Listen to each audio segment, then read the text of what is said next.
All right, what we'll try and do at this moment, there is some live visuals of Prime Minister Narendra Modi, who is at the BJP's membership drive coming in. Let's cut across to that. माध्यम से देश की जनता सत्ता सुप्रत करती है। वो इकाई, वो संगठन, वो दल अगर लोकतांत्रिक मूल्यों को नहीं जीता है, आंतरिक लोकतंत्र निरंतर उसमें पनपता नहीं है, तो वैसी स्थिति बनती है जो आज देश के कई दलों की हम देख रहे हैं।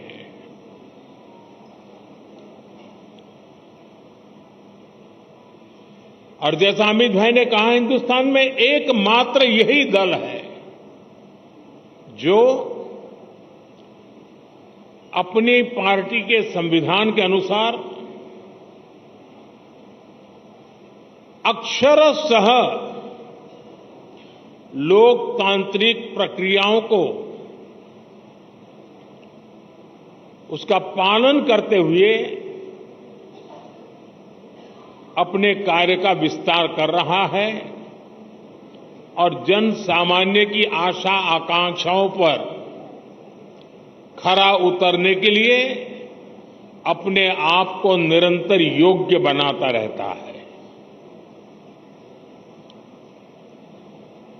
ये दल ऐसे ही यहां तक नहीं पहुंचा है, अनेकों पीढ़ियां खप गई है। वर्तमान पीढ़ी के अनेक कार्यकर्ता हैं जिनके नाम भी नहीं जानते होंगे। ऐसे लोगों ने अपना जीवन खपाया, तब जाकर के ये दल लोगों के दिलों में जगह बना पाया है।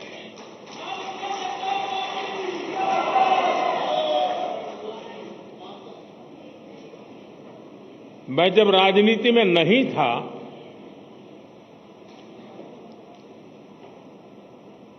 उस जनसंघ के जमाने में बड़े उत्साह के साथ अपने कार्यकर्ता दीवारों पर दीपक, उस समय जनसंघ का निशाना था, उसको पेंट करते थे। और कई राजनीतिक दल के नेता अपने भाषणों में मजाक उड़ाते थे कि दीवारों पर दीपक पेंट करने से सत्ता के गलियारों तक नहीं पहुंचा जा सकता, ऐसा कहते, मजाक उड़ाते थे। हम वो लोग हैं जिन्होंने दीवारों पर कमल पेंट किया, लेकिन इतनी श्रद्धा से पेंट किया कि विश्वास था ये दीवारों पर पेंट किया हुआ कमल कभी न कभी तो दिलों पर भी पेंट हो जाएगा।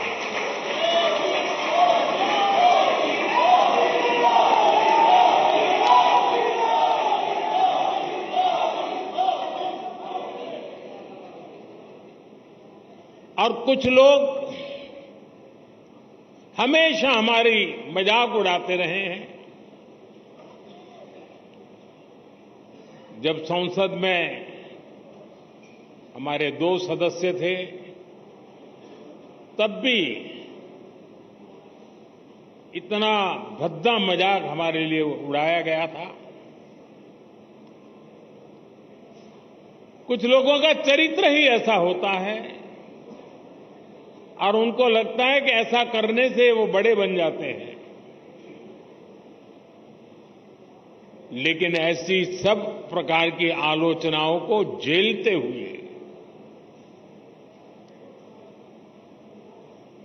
जन सामान्य के कल्याण के लिए समर्पित होकर के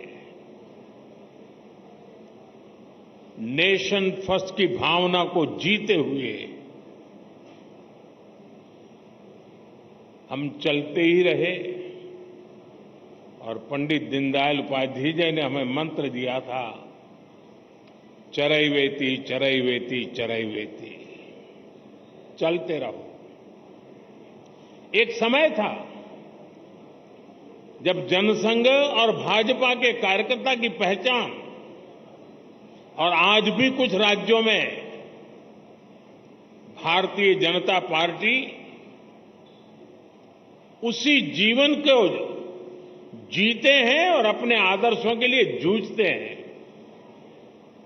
हमारे कार्यकर्ताओं के लिए क्या कहा जाता था, चाहे वो जनसंघ का कार्यकर्ता हो या भाजपा का, उसका एक पैर रेल में होता है और दूसरा पैर जेल में होता है।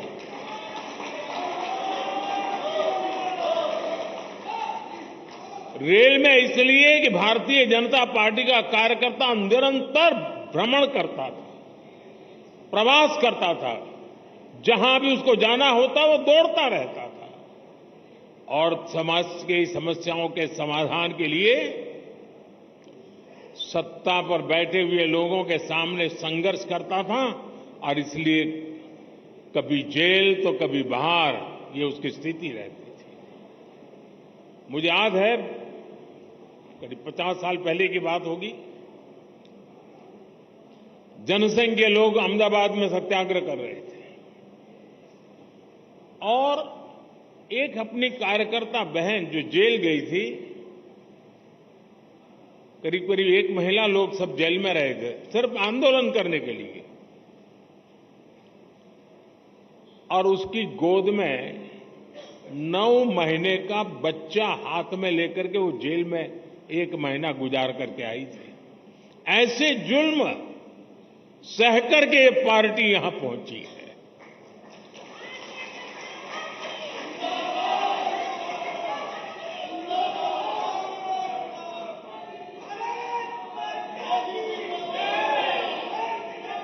और ये जुल्म करने वाले लोग एक छोटे से जुलूस को भी स्वीकार करने को तैयार नहीं होते थे, जेल में बंद कर देते थे। सत्ता का नशा उतना था उनको। साथियों, मैंने सालों तक संगठन में ही काम किया है। मैं भी कभी इसी प्रकार की बैठकें लिया करता था, दौरा किया करता था, सदस्यता अभियान का हिसाब किताब किया करता था, और मेरी ट्रेनिंग इस काम के लिए प्रमुख रूप से हमारे माननीय सुंदर सिंह जी भंडारी जी ने की थी, और वे इस विषय में बहुत आग्रही रहते थे। थोड़ा सा भी वो इधर उधर स्वीकार नहीं करते थे।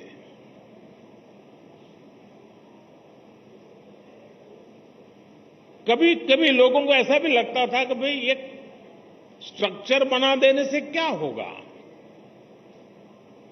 लेकिन आज हम देख रहे हैं कि उसी स्ट्रक्चर ने देश के आशा अपेक्षा को पूर्ण करने के लिए एक माध्यम बना दिया।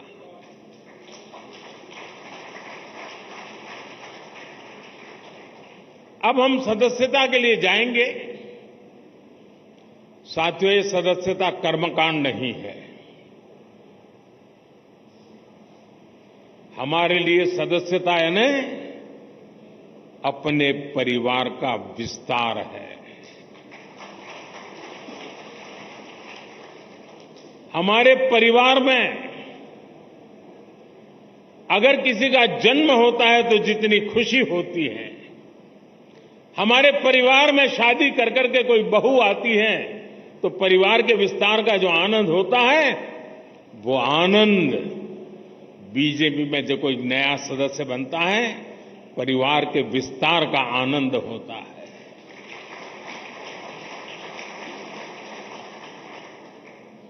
और इसलिए ये सदस्यता अभियान आंकड़ों का खेल नहीं दोस्तों। कितने नंबर हम पार कर जाएंगे ये नहीं है। ये सदस्यता अभियान एक पूर्ण रूप से वैचारिक आंदोलन भी है और भावनात्मक आंदोलन भी है। और हमने संगठन की गाड़ी को उस पटरी पर दौड़ाना है जिसमें वैचारिक धार भी हो और भावनाओं से भरपूर भी हो, क्योंकि हमारी भावनाएं देशभक्ति से प्रेरित है। मां भारती के कल्याण के लिए, 140 करोड़ देशवासियों के कल्याण के लिए ये जो सदस्यता अभियान होगा, संगठन की रचना होगी, बूथ कमेटियां बनेगी। पहले हम सदस्यता अभियान करते थे और अब सदस्यता अभियान करें, कुछ चीजें हम नए तरीके से सोच सकते हैं क्या? जैसे ये जो सदस्यता अभियान होगा, उसी समय जो संगठन की रचना होगी, उसी कालखंड में विधानसभाओं में और लोकसभा में 33% रिजर्वेशन लागू हो गया होगा।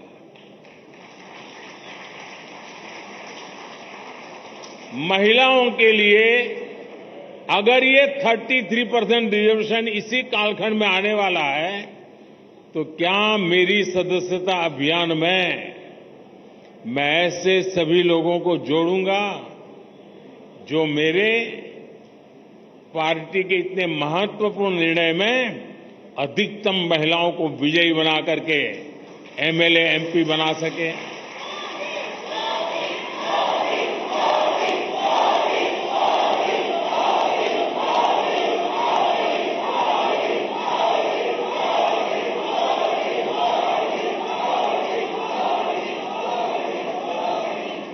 साथियों, हमारे देश में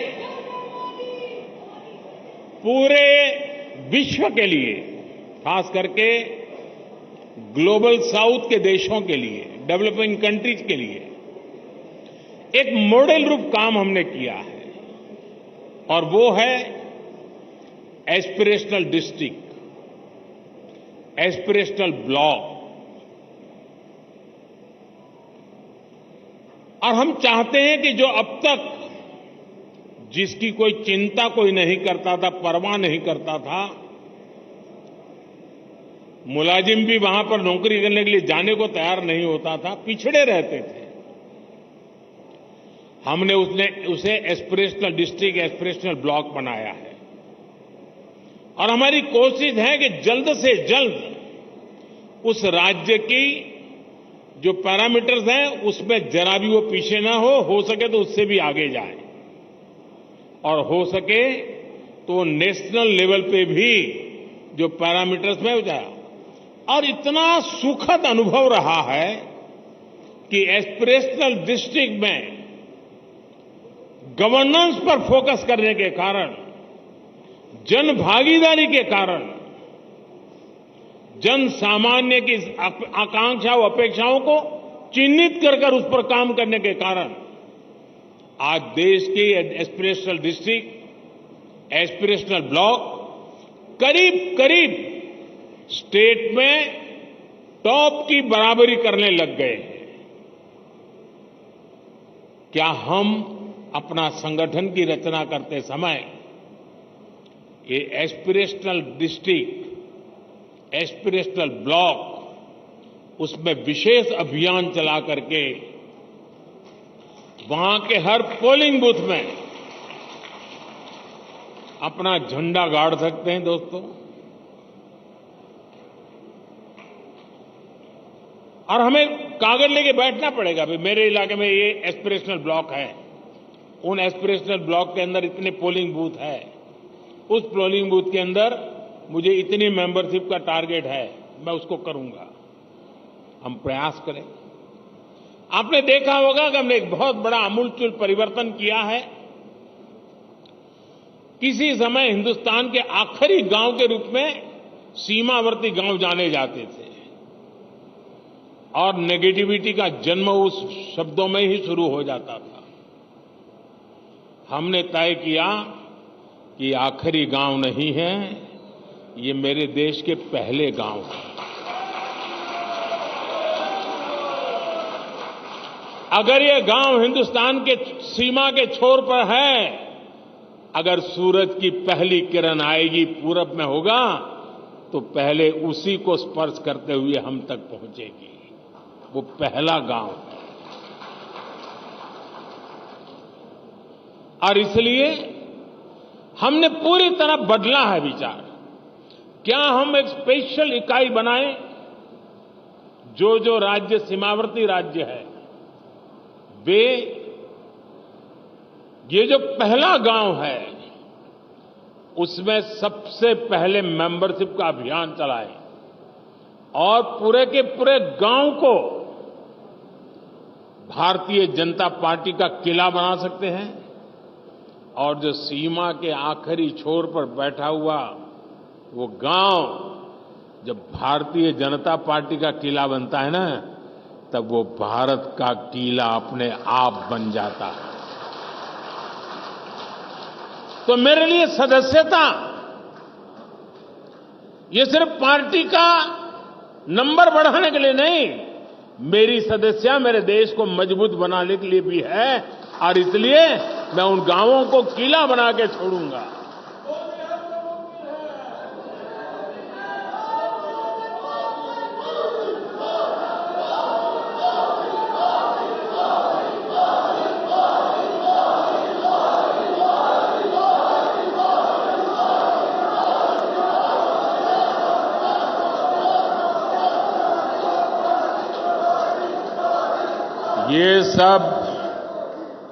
ये सब मुमकिन है लाखों कार्यकर्ताओं के तपस्या के कारण।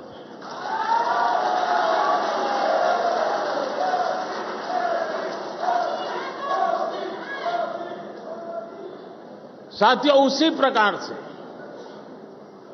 जहां दो राज्य की सीमाएं मिलती हैं, क्या अभी से प्लान कर सकते हैं कि उन दो राज्य की सीमा पर डेट निश्चित करके, मान लीजिए महाराष्ट्र और गुजरात की सीमाएं मिलती है तो महाराष्ट्र के कार्यकर्ता उनकी सीमा पे आएंगे, गुजरात के कार्यकर्ता उस दिन उनकी सीमा पर जाएंगे और एक सीमा पर उनके गांव इसके गांव साथ मिलकर के मेंबरशिप बनाएंगे। महाराष्ट्र का गांव होगा, वहां गुजरात के लोग भी नजर आएंगे, गुजरात का गांव होगा, महाराष्ट्र के लोग नजर आएंगे और उस स्टेट के बॉर्डर के सभी गांवों को मैं कवर कर सकता हूं। जब मैं कहता हूं एक भारत श्रेष्ठ भारत, मेरे एक भारत श्रेष्ठ भारत की ये जो रेखाएं बनी हुई है नक्शे पर, मेंबरशिप के द्वारा मैं महाराष्ट्र के गांव को, गुजरात के गांव को, वहां के दिलों को जोड़ने के लिए मैं मेरा कमल खिला सकता हूं क्या? और इसलिए मैं कहता हूं साथियों, ये सदस्यता अभियान मेरे देश का सामर्थ्य बढ़ाने के लिए है। हमने हमारे ट्राइबल इलाके, मुझे याद है एक सदस्यता अभियान के समय मैं हिमाचल में मेरा दौरा था, ये नन्दा जी के इलाके में, और मैं पहाड़ी क्षेत्रों में जाना चाहता था। एक पोलिंग बूथ पर जाने में मेरा एक दिन लगता था, पहाड़ों पे चढ़ना पड़ता था और वहां जाकर के 20-22 लोगों की मीटिंग करके मैं नीचे उतरता था। पूरा दिन मेरा चला जाता था, लेकिन मुझे आनंद होता था कि वहां कोई तो होता था जो पूछता था कि साहब ठंड बहुत है, पहले चाय पी लीजिए।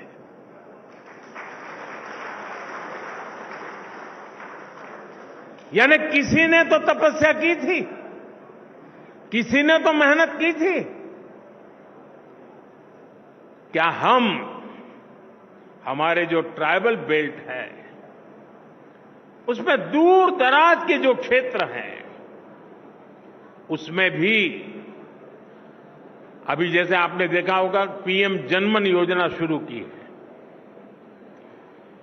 ये पीएम जनमन योजना हमारे आदिवासी क्षेत्रों में भी ऐसे ऐसे इलाके हैं, ऐसे ऐसे समूह हैं जहां व्यवस्थाएं इतने सालों के बाद भी पहुंच नहीं पाई थी। हमने पीएम जनमन योजना बना करके स्पेशल एफर्ट शुरू किया है।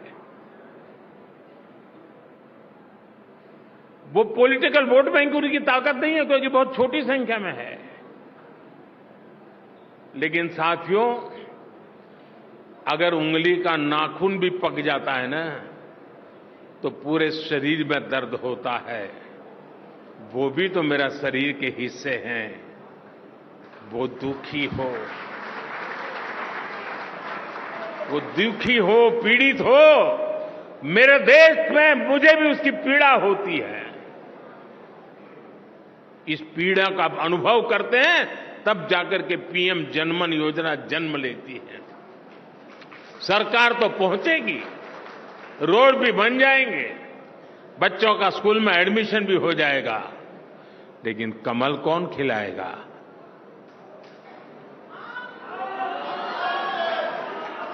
कौन खिलाएगा? और इसलिए साथियों, हम इस प्रकार से फोकस करके इन समाजों तक हम पहुंच सकते हैं क्या? आज देश में वो लोग जिन्होंने 3-3, 4-4 पीढ़ी में पक्का घर नहीं देखा था, जिनका कोई अता पता नहीं था, वो झुग्गी झोपड़ी में जिंदगी गुजारते थे, वो फुटपाथ पे जिंदगी गुजारते थे, आज यहां तो कल वहां, ऐसा ही उनका बसेरा हुआ करता था। ऐसे 4 करोड़ परिवारों को हमने एड्रेस दिया है।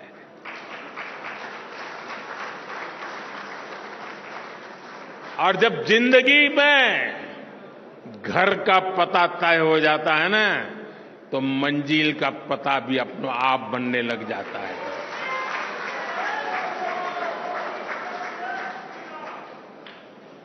जिनको घर मिला है, जिनकी जिंदगी में अब अपना एक स्थायी, पीढ़ियों के बाद 4-4, 5-5 पीढ़ी में कभी उन्होंने पक्के घर में जिंदगी नहीं गुजारी होगी, क्या ये मौका नहीं है दोस्तों उनके पास जाने का?